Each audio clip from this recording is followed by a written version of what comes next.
30 years of memories gone just like that after a tree fell on Renee Woodhouse's home earlier this evening. What police have told us is that this incident did happen just for 9:30 tonight. It was indeed an officer-involved shooting. Now the Juan Carlos will continue its fleet exercises through the 29th. Then it'll make its way up the Atlantic to get to New York City for America's 250. This right here is Pebble the Falcon. Now I'm standing in the habitat of the fastest animal on Earth. Now when it comes to hurricane season here in Hampton Roads, sure, it's easy to imagine the big storm and all, but what you'll also see is more tidal flooding here, taking neighborhoods like this one again and completely submerging it, making it nearly impossible to drive at times. Now here we have Rosie the Riveter posing right in the heart of downtown Gloucester. And just down the block, you have the Embracing Peace statue.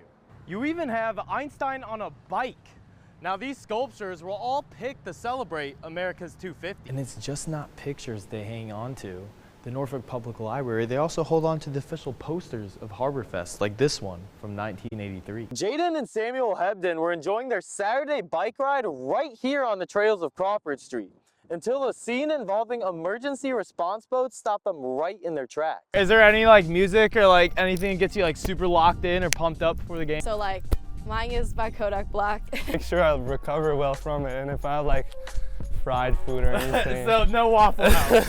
No, definitely not. It's only fitting that America's tall ship, the USCG Eagle, led the way for arguably the biggest Harborfest yet. It stands at 150 feet, and it's as timeless as it looks. This ship has been around for 80 years as a U.S. Coast Guard cutter. Inherited from Germany as a war prize after World War II. And its operation? Timeless.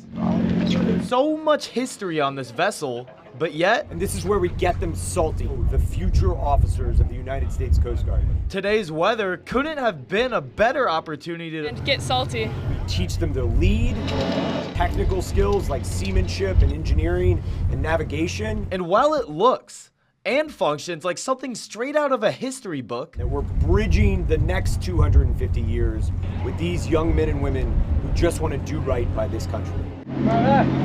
Building future leaders, and also being the leader of the parade of sail here in Sail 250. 10 on your side was on board the Eagle as she navigated through the Elizabeth River. This is a maritime event in a maritime city. It's a maritime country, super proud. Pride seen in all generations of the U.S. Coast Guard. Balance myself, but balance being a teammate. You learn to face your fears. Leadership, the responsibility, the joy of going to sea. No one would know better than Marty Moynihan. He first stepped on board the Eagle in the 1950s. You're never too old to go sailing. You get old when you stop sailing. But today's docking in Norfolk doesn't stop the Coast Guard story. We're celebrating the 250th with a copy of what started it all. Because no matter the task aboard the Coast Guard cutter Eagle, but we also use it to tell our story, to tell the Coast Guard story and tell the story of America's maritime heritage. And there is no other ship like that. A story that'll never stop, and an invite for you to create your own memories on board. Now the USCG Eagle tours are open to the public all weekend, and if you're looking for more information, head over to WAVY.com. Aboard the USCG Eagle, Patrick Driscoll, 10 on your side. Governor Abigail Spanberger let it be known today that the latest set of bills she signed should be a model for the rest of the country. Hundreds wore pink as Governor Abigail Spanberger signed H.R. 8067. Pink was Candace King's favorite color. She lost her life at just 15 years old from sickle cell disease, and her parents were right by Spanberger's side as the Queen Candace Act was signed. This bill directs the Virginia Department of Health to establish and administer the sickle cell trait awareness and education program. More awareness for a disease impacting thousands across Virginia every year. The Queen Candace Act is the first of its kind, designed to improve education, training, and access to care for Virginians with sickle cell. Knowledge, it's not a nicety.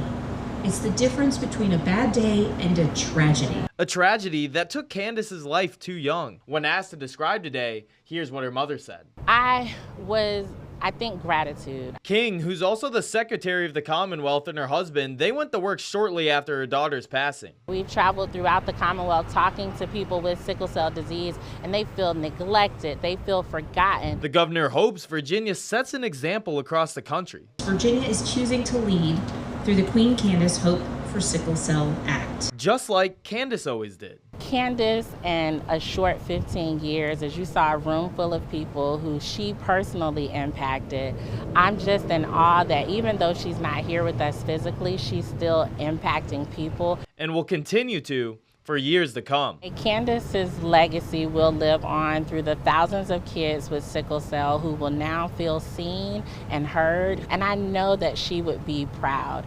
In Newport News, Patrick Driscoll, 10 on your side. When you hear the words field trip, sometimes you don't know what you're gonna get.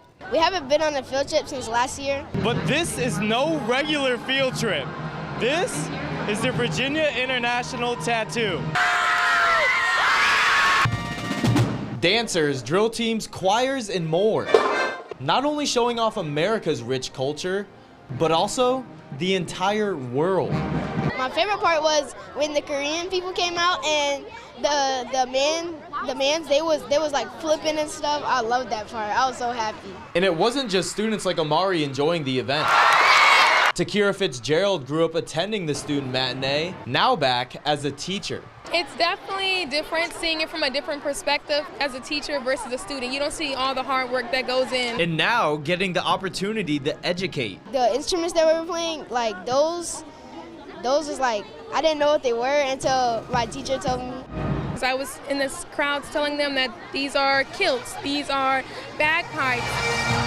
This important history lesson given in section 103 of Scope. We're learning Virginia history. They're going to take away that cultures can definitely work together. They are definitely unified. The performers also getting a lot out of today's matinee. It's truly such an inspiration to be able to perform in front of all of the kids. They're truly my why, to see their smiles and their cheers. And before heading back onto the school bus, Amari has one final message before the tattoo officially kicks off. Would you recommend the tattoo festival to anybody in the Hampton Roads? Yes, I will. It's amazing. I like it. Now, tickets are still available on www.vafest.org. For more information on the International Tattoo, you can head over to WAVY.com. In Norfolk, Patrick Driscoll, 10 on your side.